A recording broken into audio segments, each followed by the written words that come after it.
The Water Balance app allows us to see how the water balance is changing over time.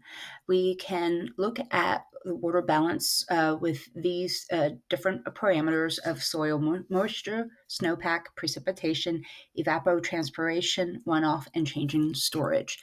Um, Right now, we're looking at soil moisture, so I can click anywhere on the map, and this will get data for that particular location. And in terms of soil moisture, this location is showing that it's -5 millimeters of water was depleted from the storage this month, and you can see it in all the different categories where the moisture is coming from. Over here on this chart, you can look at things over time. This data starts back in the year 2000 and goes all the way up to 2025. So you can look to see how soil moisture has changed over time. And then you also have the trend analyzer over here where you can look at the ups and downs in terms of soil moisture. You can change the map to another category. I'm going to select precipitation. And now at the same location, you're seeing the specs for precipitation over time from the year 2000 to 2025.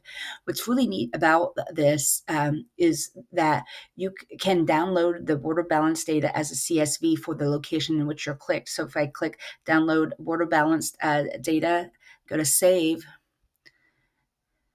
and then open up my file, this is giving me that data in a spreadsheet, which is actually really cool because then I could map, chart, do whatever I would want to with that particular data. So a really neat thing that you can do to take data out of the app. So again, a really simple app that lets you look at water balance in all these different categories and to find out the information about the data. You can go to the about this app to learn more.